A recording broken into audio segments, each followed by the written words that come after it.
ಕತೆಗಳು. ನನಗೆ ಮುಂಚೆಯಿಂದಾನು ಕತೆ ಕೇಳೋದಂದ್ರೆ ತುಂಬಾನೇ ಇಷ್ಟ. ಕತೆಗಳಂದ್ರೆ ಇಷ್ಟೇನೆ. ಆದರೆ ಓದೋದು ಬರೆಯೋದಕ್ಕಿಂತ ಕೇಳೋಕ್ಕೆ ತುಂಬ ಇಷ್ಟ. ಸಣ್ಣ ವಯಸ್ಸಿಂದಾನು ಒಂದೂರಿಂದ ಇನ್ನೊಂದೂರಿಗೆ ಹೋದ್ರು ಅಥವಾ ಏನೇ ಸುಂದರವಾಗಿರೋದು ಕಂಡ್ರು ಅದನ್ನು ಬಿಡಿಸ್ಬೇಕೆಂಬ ಆಸೆ. ಅದು ಒಂದು ದೇವಸ್ಥಾನದ ಶಿಲೆನೇ ಆಗಲಿ ಅಥವಾ ಒಂದು ಒಳ್ಳೆ ಚಿತ್ರ ಆಗಲಿ, ನನ್ನ ಮನಸ್ಸಿಗೆ ಸುಂದರವಾಗಿದ್ದೇನೆ ಅನಿಸಿದ್ರು ಅದ್ರ ಬಗ್ಗೆ ತಿಳ್ಕೊಬೇಕನ್ನೋ ದಾಹ. ಆಗ ನಾನು ಅದನ್ನ ಚಿತ್ರಕಲೆ ಅಂದ್ಕೊಂಡೆ. ಏನೇ ಚೆನ್ನಾಗಿರೋದು ಕಂಡ್ರು ಬಿಡ್ಸೋಕ್ಕೆ ಟ್ರೈ ಮಾಡ್ತಿದ್ದೆ.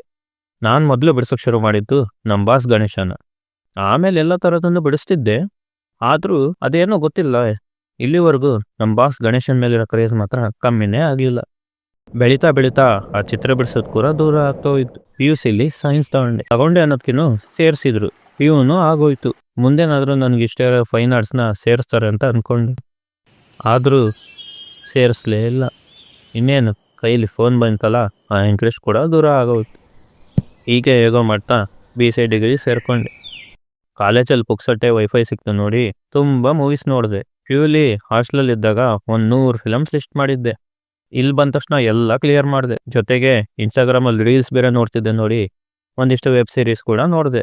ಅವಾಗೇ ನೋಡ್ರಿ ನನಗೆ ಸೇಮ್ ಮೂವಿ ಟೇಸ್ಟ್ ಇರೋ ಈ ಗೆಳೆಯ ಸಿಕ್ಕಿದ್ದು. ಹುಚ್ಚು ಇನ್ನೂ ಜಾಸ್ತಿ ಆಯಿತು. ಎಲ್ಲ ಹೊಸದಾಗಿ ರಿಲೀಸ್ ಆಗಿರೋ ಮೂವೀಸ್ಗಳ್ನ ಇಂಟ್ರೆಸ್ಟ್ ತಾಳಲಾರದೆ ಥಿಯೇಟ್ರಿಗೆ ಹೋಗಿ ನೋಡೋಕ್ಕೆ ಸ್ಟಾರ್ಟ್ ಮಾಡಿದೆ. ಆ ಥಿಯೇಟ್ರ್ ವೈಬ್ಸೇ ಬೇರೆ ಬಿಡಲಿ.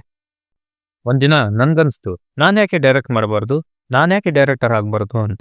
ಒಂದು ಪ್ರಶ್ನೆ, can I? No, I can.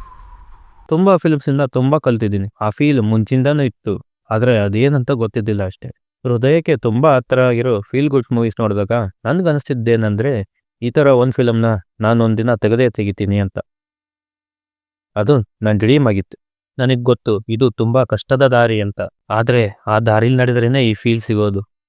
ನಾನು ಮೂವೀಸಲ್ಲಿ ಬರೋ ಥರ ಏನೋ ದೊಡ್ಡದಾಗಿ ಸಾಧಿಸ್ತೀನಿ ಅಂತ ಅಲ್ಲ, ಕಷ್ಟಪಟ್ಟರೆ ಆ ದಾಹನಾದರೂ ತೀರಿಸ್ಕೋಬೋದು ಅಂತ ಅಷ್ಟೇ. ಇನ್ನೊಂದು ವಿಷಯ, ಇವನೇನು ಡೈರೆಕ್ಷನ್ ಮಾಡಬೇಕು ಅಂತ BCA ಸೇರ್ಕೊಂಡಿದ್ದಾನೆ ಅಂತೀರಾ? ಅದ್ರ ಬಗ್ಗೆ ಮಾತ್ರ ನಾನು ಕೇಳಿಬಿಡಿ, ನಿಮಗೆ ಗೊತ್ತಲ್ಲ. ಯಾಕೋ ಗೊತ್ತಿಲ್ಲ, ಮೊನ್ನೆ ಹೀಗೆ ಮಾಡ್ಕೊಂಡಿರುವಾಗ ನಿಮ್ಗೆ ಯಾಕೆ ಇದನ್ನೆಲ್ಲ ಶೇರ್ ಮಾಡಬಾರ್ದು ಅಂತ ಅನ್ನಿಸ್ತು, ಅದಕ್ಕೆ ಶೇರ್ ಮಾಡಿದೆ ಅಷ್ಟೇ. ನನಗೆ ಇದನ್ನೆಲ್ಲ ನಿಮ್ಮ ಹತ್ರ ಹೇಳಿದ ಮೇಲೆ ಸಿಕ್ಕಿದ್ದ ಅನ್ನೋದು, ನಾನು ಮಗುವಾಗಿದ್ದಾಗ ನಾನು ಚಿತ್ರ ಚೆನ್ನಾಗಿ ಬಿಡಿಸ್ದಾಗ ಸಿಕ್ತಿತ್ತಲ್ಲ, ಅದೇ ನಗು.